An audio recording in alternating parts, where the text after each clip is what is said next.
Oui, je sais, ça fait longtemps qu'on s'est pas retrouvé en face cam, mais là, on est reparti. Nouvelle année, nouveau départ, nouvelle vidéo, et c'est parti pour parler de la silly season de la saison 2023-2024 de Formule 1. C'est parti. Déjà, je t'ai même pas dit bonjour.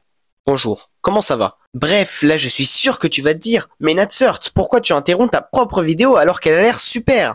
2 secondes, laisse-moi t'expliquer. Récemment, j'ai créé un compte Instagram, donc si tu veux plus de contenu ou encore interagir ou juste me soutenir, eh ben viens nous rejoindre, le lien est dans la description. Et si t'as la flemme d'aller dans la description, tu ouvres tout simplement Instagram, tu recherches NatsurtF1 et si tu veux, tu t'abonnes. Et si tu veux pas, appuie sur le bouton bleu pour quitter la page. Comme ça, du coup, si tu t'abonnes, tu pourras répondre aux nombreux sondages et partager ton avis avec nous. En plus, tu as dans les stories à la une un onglet Questions F1 qui te permet de poser des questions sur la F1 qui seront répondues sous le format d'un short. Et si t'as pas Instagram, tu peux toujours t'abonner et mettre un like sous cette vidéo. Allez, bon visionnage. C'est simple, pour cette vidéo, on va procéder en 2 étapes. La première partie, la plus simple, les équipes qui ont les 2 pilotes assurés pour la saison 2024. Une partie qu'on va appeler la partie de la safe zone. Elle sera d'ailleurs composée de 7 équipes. Et la deuxième partie sera composée des équipes. Nous, on ne sait pas encore le duo de pilotes pour la saison prochaine.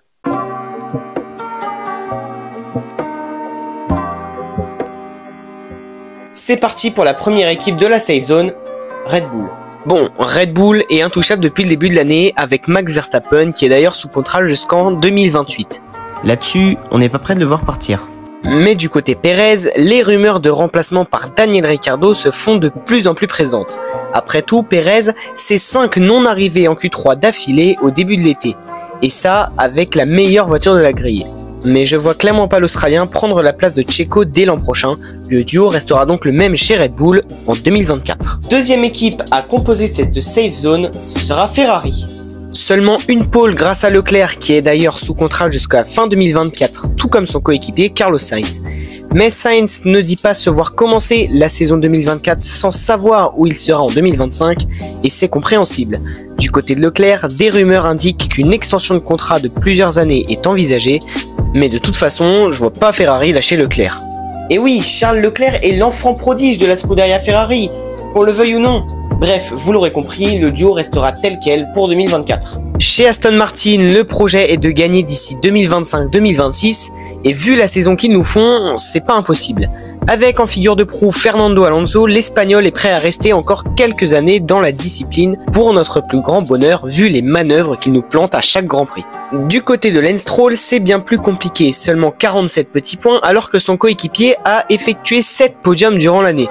Mais contractuellement, Stroll est intouchable, du moins pour l'instant. Car oui, Lawrence Stroll, le propriétaire d'Aston Martin, est le père de Lance Stroll. Et on l'a très bien vu depuis que Lance Stroll est arrivé en 2017, Lawrence a envie que son pilote roule en F1.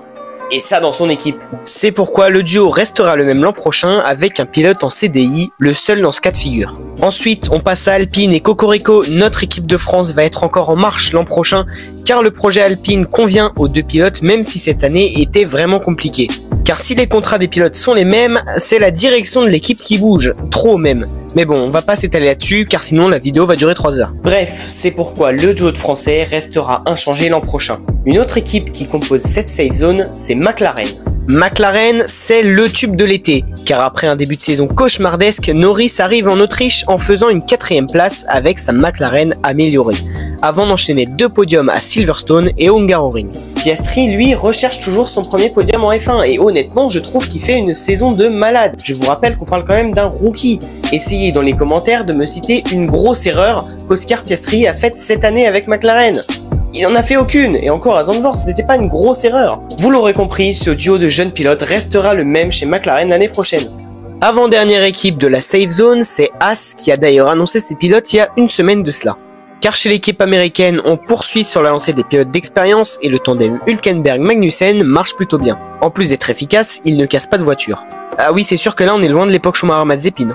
Et oui, Hülkenberg fait un début de saison époustouflant et Günther Steiner a dit, je cite, « Je n'ai jamais vu un pilote aussi rapide en qualification dans mon équipe ».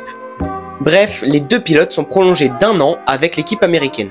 La dernière équipe qui compose la Safe Zone, c'est Mercedes, qui aura eu d'ailleurs la bonne idée d'annoncer le renouvellement des contrats de ses pilotes quand je finissais d'écrire la vidéo. Mais bref, Lewis Hamilton prolonge de 2 ans avec les flèches d'argent, sans grande surprise aux côtés de George Russell.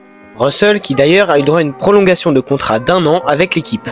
Sinon, pas grand chose d'autre à dire à part que ce choix me semble logique et j'avais du mal à imaginer un autre pilote au volant de la Mercedes. Le contrat des 2 pilotes s'arrête donc fin 2025. Maintenant que ça c'est dit, place aux 3 équipes restantes.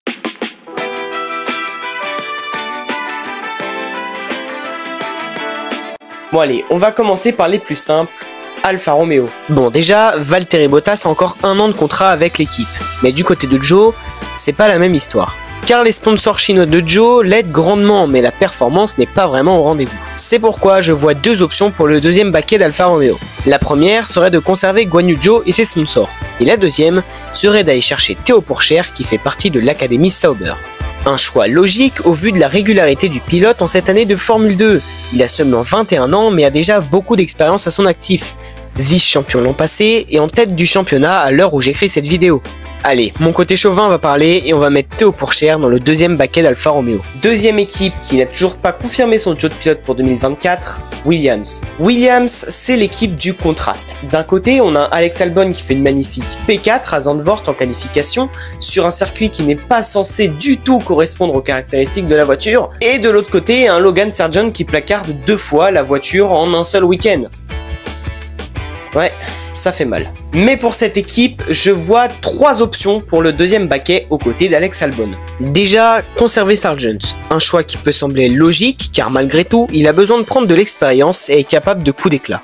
Deuxième option, Mick Schumacher. On sait que Toto Wolff veut placer Mick dans une des équipes de F1 dans un futur proche, et Williams peut être une bonne option. Une équipe bien moins pesante que Haas et en progression et qui laisse surtout du temps aux jeunes pilotes. De plus, les 2 années d'expérience de Mick chez Haas et celle de chez Mercedes cette année pourront grandement aider l'équipe. Ce choix me semble donc plus crédible. Et au vu des sondages sur YouTube et Instagram, vous avez l'air d'être d'accord avec moi. Troisième option, Nyck de Vries. Bon, ce choix me semble peu convaincant, mais malgré tout, le néerlandais a quand même le statut de champion de Formule 2 et de Formule électrique. Mais personnellement, j'y crois pas trop. Reste à voir maintenant. Dernière équipe qui n'a toujours pas confirmé son job de pilote et qui n'a même confirmé aucun pilote pour l'an prochain, AlphaTauri. Et là, je vous avoue que pour AlphaTauri, c'est compliqué parce qu'il n'y a que 2 baquets, comme dans toutes les équipes, mais il y a 3 prétendants pour ces 2 baquets. Ces 3 prétendants, vous les connaissez, Daniel Ricciardo, Yuki Tsunoda et Liam Lawson.